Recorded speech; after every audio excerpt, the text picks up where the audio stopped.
en medio de todo el ruido y la polarización de hoy?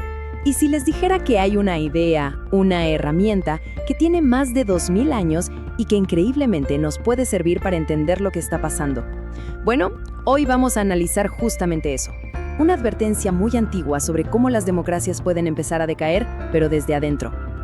A ver, ¿cómo vamos a hacer esto? El recorrido es simple. Primero, vamos a escuchar la advertencia de un historiador griego. Después, vamos a diferenciar dos conceptos que son clave, pueblo y muchedumbre. Luego, propondremos una especie de autoevaluación, un test. Y para terminar, vamos a reflexionar sobre por qué todo esto es tan urgente hoy. Y esta frase es potentísima y es el corazón de todo lo que vamos a hablar. Nos mete de lleno en una idea clave. La democracia no solo se destruye con tanques en la calle, también puede erosionarse desde adentro, poquito a poco, cuando las decisiones dejan de ser informadas y se convierten en pura reacción manipulada. Bueno, arranquemos. Y para eso, tenemos que hacer un pequeño viaje en el tiempo. Vámonos a la antigua Grecia para conocer a Polibio. Él fue un historiador que hizo algo más que describir sistemas políticos. Se dio cuenta de que tenían un ciclo de vida y de decadencia, y nos dejó un aviso. Y Polibio, a esta degeneración de la democracia, le puso un nombre, oclocracia. Pero ojo, no estamos hablando simplemente de un mal gobierno, no, es algo mucho más específico. Es, en esencia, la tiranía de una mayoría que actúa por impulso. Es el gobierno de la muchedumbre, que es algo radicalmente distinto al gobierno del pueblo, la democracia. Ahora, ¿qué es lo que alimenta a esta oclocracia? ¿Qué la hace crecer? Bueno, Polibio fue muy claro. Identificó dos combustibles principales. Por un lado, el rencor y por el otro, la ignorancia. Dos estados de ánimo, digamos, que pueden nublar por completo el juicio de una sociedad. Y acá, justamente acá, llegamos al punto central de toda la teoría de Polibio. La distinción fundamental entre lo que él llamaba el demos, que es el pueblo, y el oklos, que es la muchedumbre. Parecen lo mismo, pero son polos opuestos. Y este cuadro lo deja clarísimo, ¿no? Por un lado, tenés al demos, el pueblo.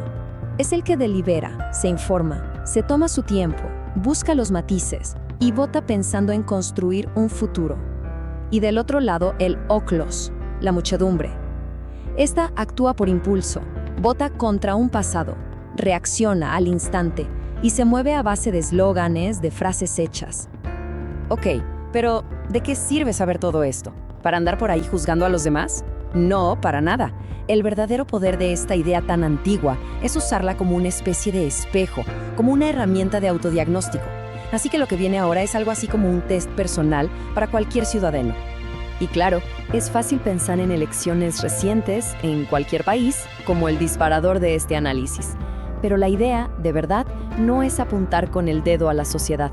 Se trata de que cada uno se mire a sí mismo. La pregunta clave no está afuera, en la calle, sino adentro. Entonces, este autodiagnóstico, este test, tiene 3 pasos muy claros. Lo que hace básicamente es analizar qué es lo que entra en nuestra cabeza, qué emociones y qué información antes de tomar una decisión política.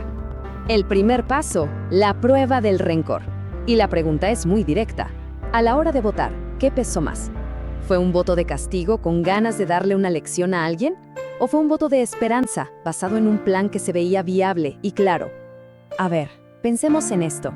Si la idea de romper todo, de destruir el sistema, sonó mucho más atractiva que la propuesta de cómo construir algo nuevo, bueno, es muy probable que el motor principal haya sido el rencor. Y el problema con el rencor es que es un pésimo arquitecto. Sabe cómo demoler, sí, pero construir, esa es otra historia. Vamos al segundo paso, la prueba de la ignorancia. Y la pregunta es un desafío. A ver, ¿es posible explicar las ideas más importantes de un candidato o de un partido, pero con palabras propias, sin tener que repetir los eslóganes que escuchamos en todos lados? Y ojo, acá la clave no es ser un politólogo o un economista. Para nada. Se trata de si uno se tomó el trabajo, si dedicó algo de tiempo, a tratar de entender qué podría pasar con esas propuestas. Es la gran diferencia entre una fe ciega en un líder y el esfuerzo de leer, aunque sea un poco, la letra chica.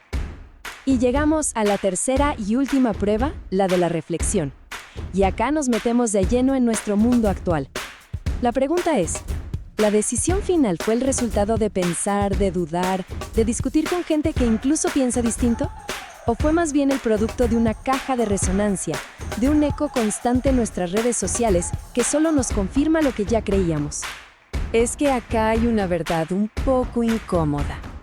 La muchedumbre, el óclos, se siente segura en la masa, en el grupo que piensa igual. Es cómodo. La democracia, en cambio, la democracia de verdad exige algo mucho más difícil. La incomodidad de pensar por cuenta propia, de cuestionar, de enfrentar ideas que no nos gustan. Y todo esto nos lleva al cierre, a la pregunta final. ¿Por qué es tan importante, tan urgente hoy, entender esta diferencia entre ser pueblo y ser muchedumbre? Porque al final del día, el pensamiento crítico no es un lujo intelectual, no es algo para académicos. Es literalmente el único escudo real que tenemos como ciudadanos para evitar que la democracia se pudra desde adentro. Es nuestra principal herramienta de defensa. Entonces, para resumir, el gran objetivo es ese, pasar de ser una masa que solo reacciona a ser un pueblo consciente, que piensa. Y el primerísimo paso, el más importante, es mirarse al espejo y reconocer las propias tendencias. Porque, seamos sinceros, la democracia no sobrevive solo con fervor, necesita sobre todo cerebros funcionando. Y así, volvemos a la pregunta del principio. Una pregunta que no es para el de al lado, sino para uno mismo. Una pregunta que queda ahí, flotando en el aire. ¿Y uno, a qué grupo pertenece?